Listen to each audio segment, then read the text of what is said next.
Asyhadu an la ilaha illallah.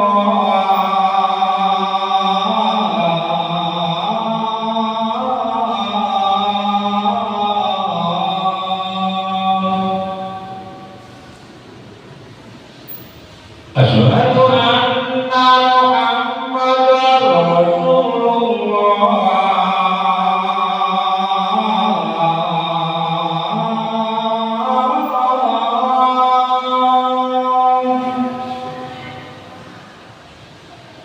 Asyhadu anna Muhammadar Rasulullah.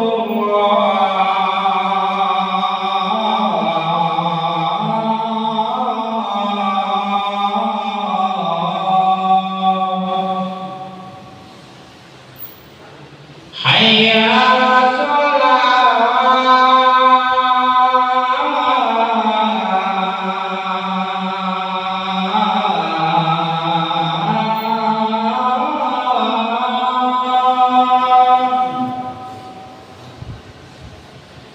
Hayya 'alas shalah. Hayya 'alal falah.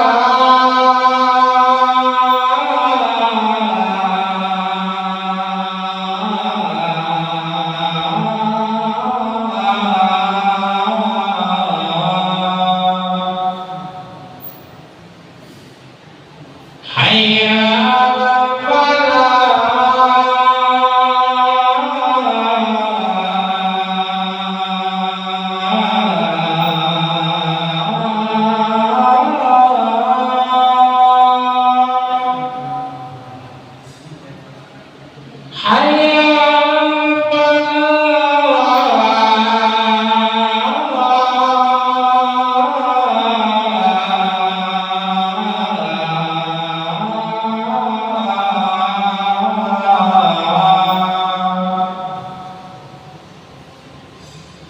Allahu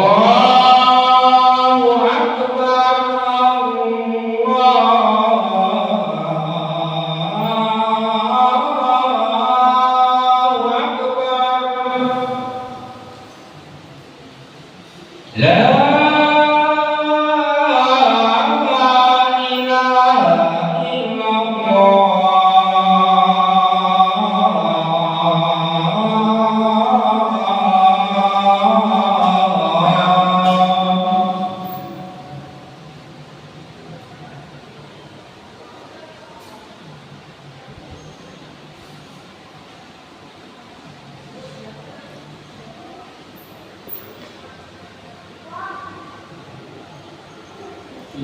Alhamdulillah, nahmaduhu wa nasta'inuhu wa nastaghfiruh wa na'udzu billahi min shururi anfusina wa min sayyiati a'malina. Man yahdihillahu fala mudilla lahu wa man yudlil fala hadiya lahu. Asyhadu an la ilaha illallah wahdahu la syarika lahu wa asyhadu anna Muhammadan 'abduhu wa rasuluh. Allahumma salli wa sallim wa barik ala Muhammad wa ala alihi wa ashabihi wa man tabi'ahum bi ihsanin ila yaumiddin. Amma ba'd. Fa ya ibadallah, usikum wa nafsi bi taqwallah. Faqad faza al-muttaqun. Kama qala Allah ta'ala fil Qur'anil Karim. أعوذ بالله من الشيطان الرجيم. يا أيها الذين آمنوا اتقوا الله حق تقاته ولا تموتن إلا وأنتم مسلمون.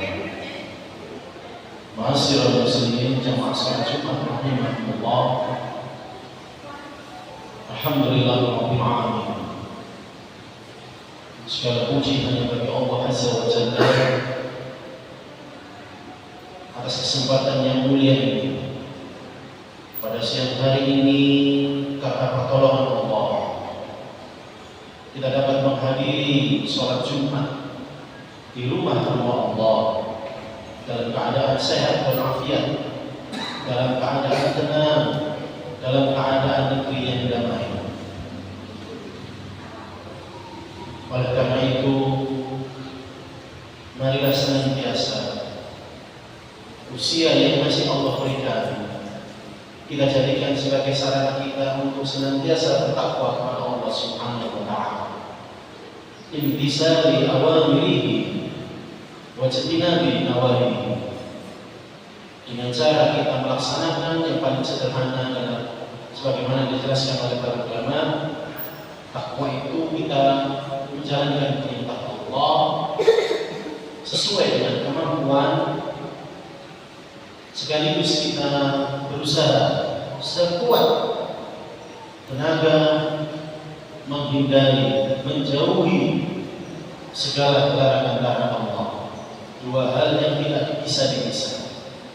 Taat dalam bentuk kita melaksanakan perintah-perintah Allah, dan juga taat itu dalam bentuk yang kedua adalah kita meninggalkan larangan-larangan Allah.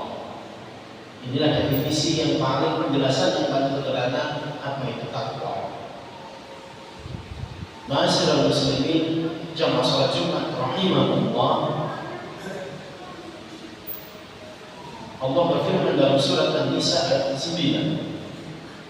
وَلْيَخْشَى الَّذِينَ لَوْ تَرَكُوا مِنْ خَلْفِهِمْ ذُرِّيَّةً ضِعَافًا خَافُوا عَلَيْهِمْ فَلْيَتَّقُوا اللَّهَ وَلْيَقُولُوا قَوْلًا سَدِيدًا. Hendaklah takwa orang kita ini semua yang apabila meninggalkan di belakang kita ini orang beriman yang maksud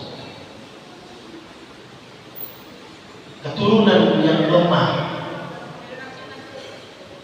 waliyaqullah, maka bertakwalah kepada Allah, waliyaqulu qawlan sadida, dan berkatalah dengan perkataan yang jujur, perkataan yang benar, perkataan yang hak. Ma'asyiral muslimin rahimahullah, tadi ada peringatan dari Allah agar kita orang-orang beriman tidak meninggalkan di belakang kita keturunan yang lemah. Bertakwalah kepada Allah. Maka luas makna takwa ini. Di antaranya kemudian ada hubungannya juga dengan ayat tadi. Dan katakanlah dengan perkataan yang kamu ucapkan itu adalah perkataan yang jujur, perkataan yang hak. Maka kalau dalam konsep pendidikan Islam, bertakwa kepada Allah dan berkata yang benar, berkata yang jujur, ini adalah modal dasar, fondasi dasar dalam pendidikan generasi muda, dalam pendidikan seorang anak. Ma'asyiral muslimin rahimahullah, di ayat tersebut tidak ada perintah dari Allah, tetapi kemudian kalau kita lihat dari mafhum mukhalafahnya, dari pemahaman terbaliknya, larangan untuk meninggalkan generasi yang lemah itu berarti perintah untuk menyiapkan, perintah untuk melakukan pendidikan generasi berikutnya agar muncul generasi yang kuat, generasi yang tangguh, bukan generasi yang lemah. Dalam kaidah usul fikih, al-aslu fin nahyi amal bididdi. Pokok dari larangan Allah adalah perintah untuk melakukan hal yang sebaliknya. Maka pendidikan kepada generasi muda ini adalah keharusan bagi kita, orang-orang beriman. Ma'asyiral muslimin rahimahullah. Dan yang menjadi lebih menarik, meskipun dalam konsep pendidikan itu adalah tanggung jawab kedua orang tua, baik seorang bapak atau seorang ayah dan juga seorang ibu, tapi hampir banyak sekali di ayat-ayat Al-Quran Allah menunjukkan kepada kita semua bahwa fondasi peran terbesar dalam pendidikan generasi muda itu di tangan seorang bapak, seorang ayah. Bukan berarti kemudian tidak ada peran ibu, ada.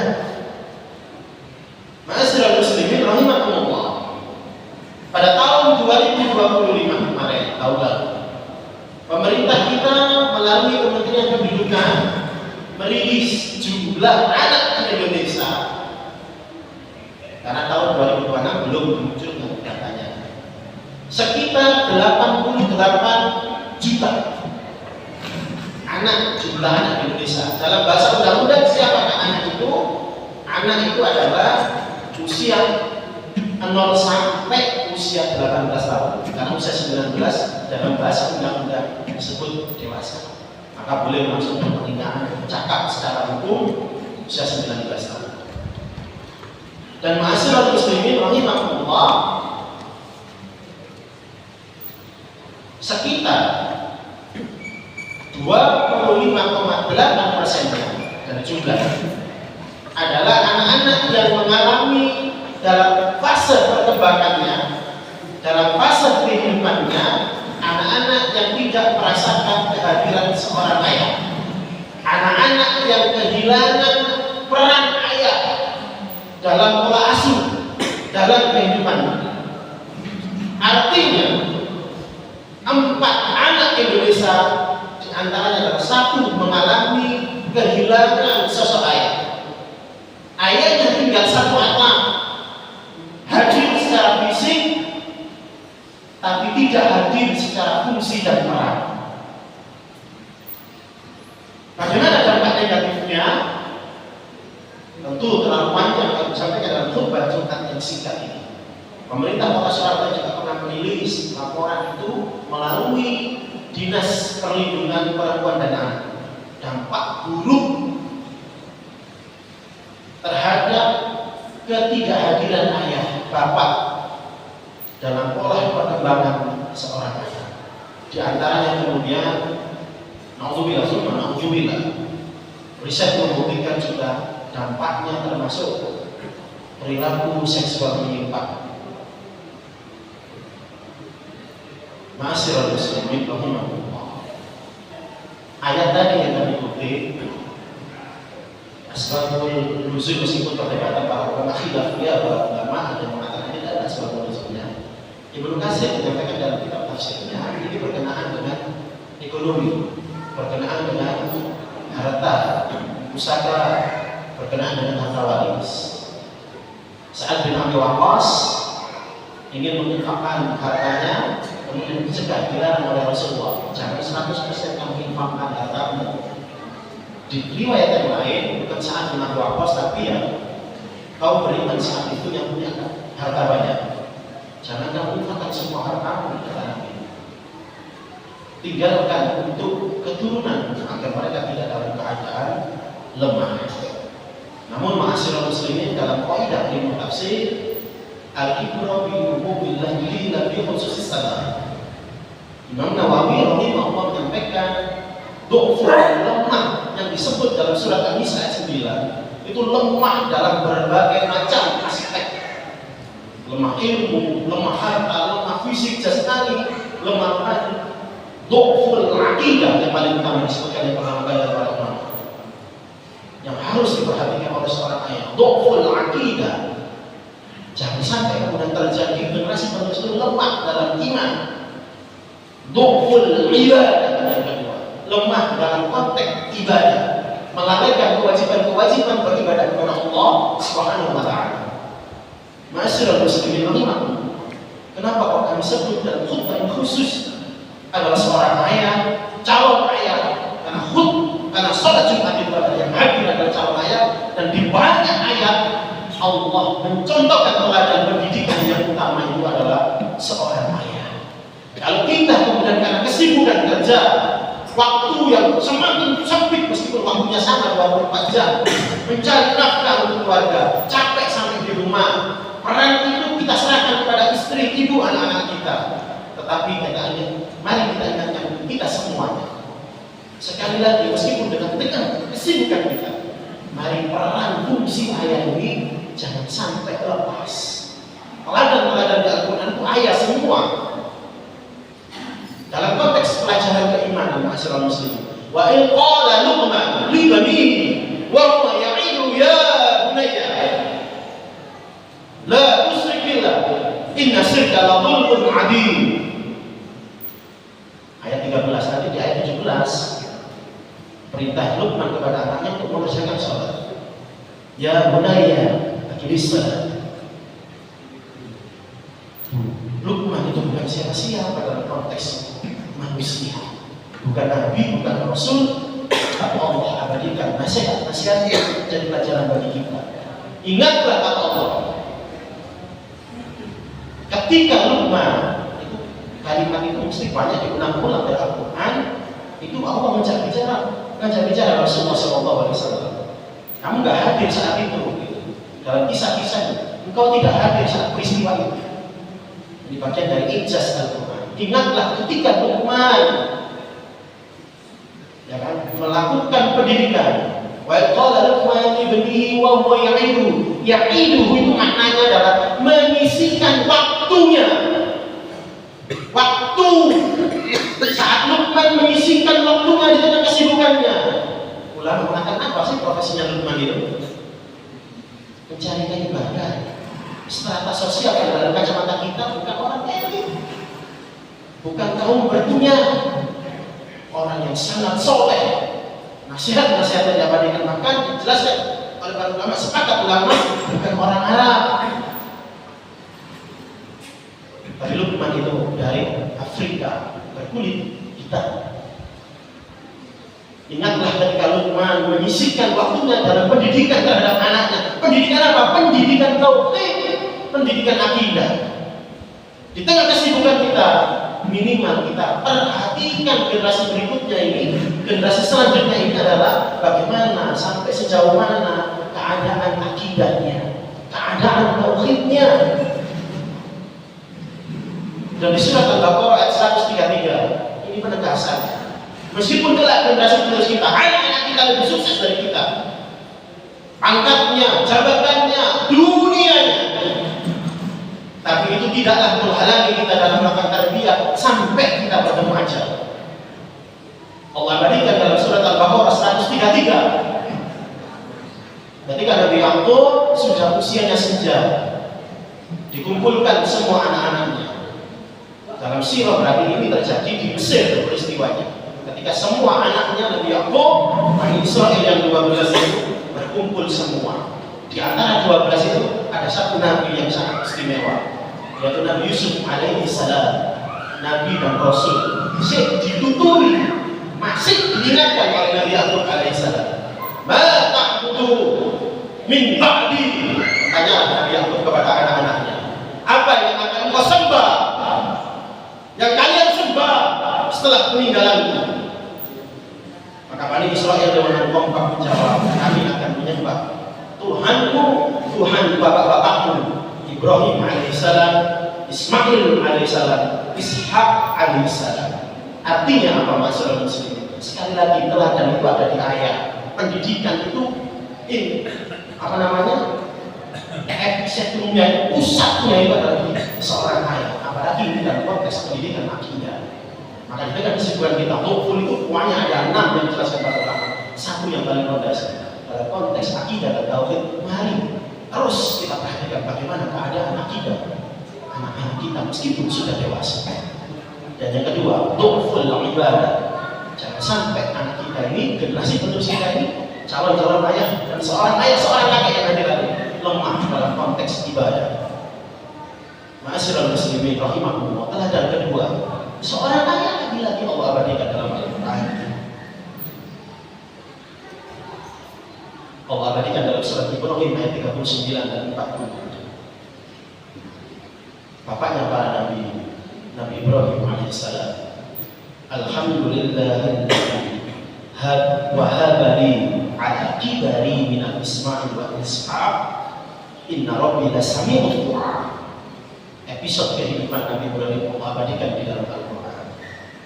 Ketika Nabi Ibrahim mengucapkan rasa syukur kepada Allah, alhamdulillah yang telah segala puji bagi Allah yang telah menganugerahkan kepadaku di saat ala kibari, di saat usiaku senja, dua seorang putra, Ismail dan Ishak. Inna rabbi lasami'ud du'a, sesungguhnya Tuhanku adalah Zat yang mendengarkan doa hamba. Harus yakin kita doa kita dikabulkan Allah Subhanahu wa taala selama beres syarat dan ketentuannya. Tidak makan haram, tidak menempel semuanya ini haram. Harus yakin kalau kita itu dikabulkan Allah Subhanahu wa Ta'ala. Setelah menerima anugerah anak itu, apa yang diminta Nabi Ibrahim? Rabbi ja'alni muqimas shalah wa min dzurriyyati rabbana wa taqabbal du'a. Ya Allah, ya Rabb, jadikanlah aku orang yang ahli salat, dan juga keturunan-keturunanku jadikan mereka orang yang ahli salat. Sesungguhnya Engkau adalah Zat yang menerima, mengabulkan doa hamba-Nya.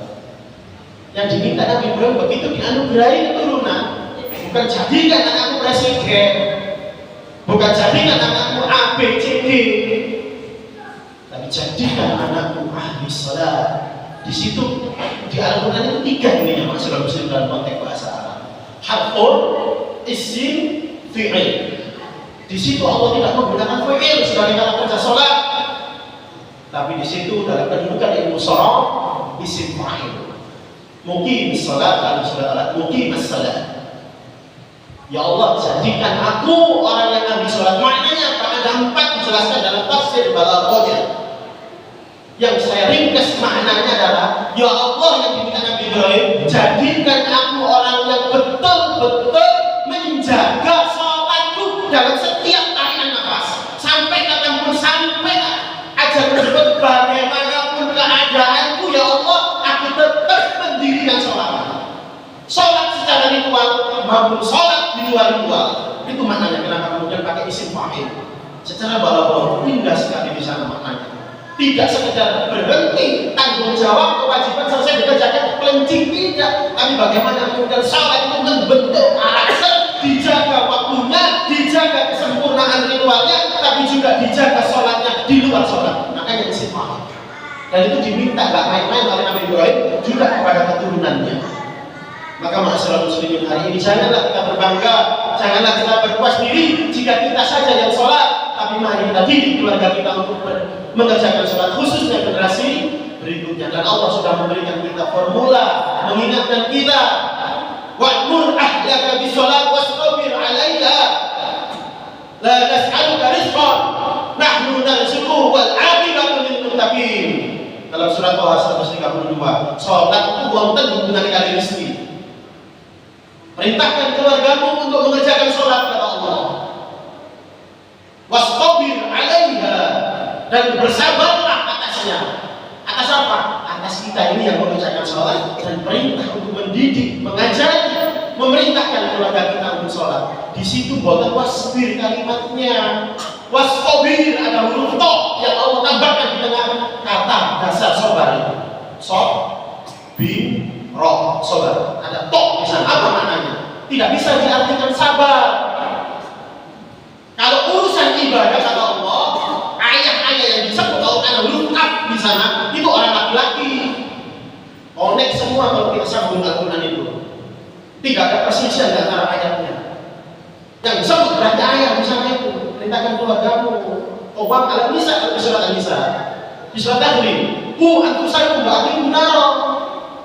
Perintahkan keluargamu sholat dan bersabarlah dengan sesabar-sabare, sak kuat-kuate, sak telaten-telatene. Kalau mau diartikan maknanya, tok di sana itu menguatkan, tidak cukup sabar, tapi ekstra sabar kalau urusan ibadah itu. Termasuk dalam arti pendidikan kepada anak-anak kita. Masyaallah muslimin rahimahullah. Sekali lagi dengan kesibukan kita, kalau kita tidak bisa mendampingi anak-anak kita full, bagaimana pendidikannya, bagaimana di sekolahnya, kita sudah pasrahkan kepada orang tua perempuan, maka setidaknya yang paling minimalis, tukful akidah dan tukful ibadah, lemah dari sisi akidah dan ibadah itu jangan sampai terjadi. Maka kita terus perhatikan bagaimana akidahnya dan bagaimana ibadah kita. Jangan sampai kemudian sebagai penutup khutbah ini Allah peringatkan kepada kita, Allah mengingatkan kita dalam surat Al-An'am ayat 59, fa khalafa min ba'di khalfun a'dharu as-salat wattaba'u sahawat fasawfa yalqawna ghayya. Dan nanti kelak Allah akan hadirkan generasi penerus, generasi di belakang mereka. A'dharu as-salat, kata Allah, orang-orang yang meremehkan sholat, boten meninggalkan sholat, boten melalaikan sholat, meremehkan sholat. Kenapa ya? Karena generasi penerusnya abai, generasi sebelumnya abai. Maka akan muncul nanti generasi penerus yang meremehkan sholat. Wattaba'u sahabat, kemudian konsekuensinya. Maka konsekuensinya akan lahir generasi yang kemudian menjadikan hawa nafsunya sebagai Tuhan. Maka dia akan terus memperturutkan hawa nafsunya. Fasawfa yalqawna ghayya. Dalam terjemahan Al-Quran kita ghayya itu kesesatan. Maka kata Allah, niscaya generasi yang seperti ini akan berjumpa dengan kesesatan. Abdullah bin Mas'ud radhiyallahu anhu, Abdullah bin Abbas radhiyallahu anhu menafsirkan ghayya itu maknanya bukan kesesatan saja, tapi ghayya itu adalah nama lembah yang ada di neraka jahanam. Maka konsekuensi meninggal sholat ini, yang tidak meninggalkan sholat itu maknanya adalah kemudian ya sebagai bentuk kelayakan Allah masukkan dia ke dalam neraka. Aqulu qawli hadza wa astaghfirullah li wa lakum fastaghfiruhu innahu huwal ghafurur rahim.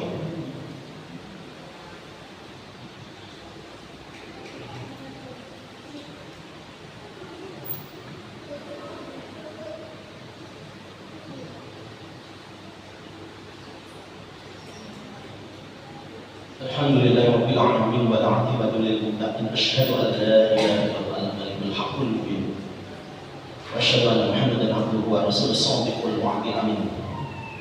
Allahumma shalli wa sallim wa barik ala Muhammad wa ala alihi wa sahbihi wa sallim. Fa ya ibadallah usikum wa iyaya bi taqwa faqad faza al-muttaqun. Kama qala Allah ta'ala fil Qur'anil karim, ya ayyuhalladzina amanu taqullaha wa qulu qawlan sadida yuslih lakum a'malakum wa yaghfir lakum dhunubakum wa may yuti'illaha wa rasulahu faqad faza fawzan 'azima.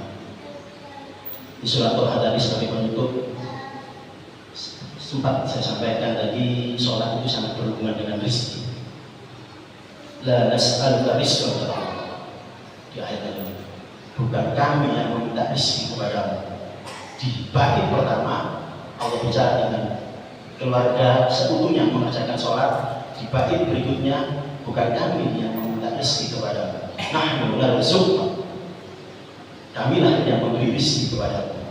Wal aqibatu lil muttaqin, dan akhir yang baik bagi orang-orang yang bertakwa. Maka sudah jelas sholat sangat berhubungan dengan kesuksesan dunia dan akhirat kita. Mari kita tutup khutbah ini dengan berdoa kepada Allah. A'udzu billahi minasyaitonir rajim. Bismillahirrahmanirrahim. Alhamdulillahirabbil alamin. Allahumma shalli ala Muhammad wa ala ali Muhammad kama shallaita ala Ibrahim wa ali Ibrahim wa barik ala Muhammad wa ali Muhammad kama barakta ala Ibrahim wa ali Ibrahim innaka Hamidum Majid. Allahumma ighfir lil muslimina wal muslimat wal mu'minina wal mu'minat al-ahya wal amwat innaka sami'un qaribun mujibud da'wat ya qadiyal hajat. Allahumma ighfir lana wa ikhwanina alladhina sabaquna bil iman wa la taj'al fi qulubina ghillan lil ladzina amanu rabbana innaka ra'ufur rahim. Rabbana dhalamna anfusana wa 'illam taghfir lana wa tarhamna lanakunanna minal khasirin. Rabbana faghfir lana dhunubana wa kaffir 'anna sayyi'atina wa tawaffana ma'al abrar. Allahumma arina al-haqqa haqqan warzuqna ittiba'ah wa arina al-batila batilan warzuqna ijtinabah. Allahumma inna nas'aluka al-huda wat-tuqa wal-afafa wal-ghina. Allahumma inna nas'aluka imanan la yartad wa na'iman la yanfad wa murafaqata Muhammadin sallallahu alaihi wasallam fi a'la jannatil khuldi. Allahumma inna nas'aluka 'ilman nafi'an wa rizqan wasi'an wa thayyiban wa halalan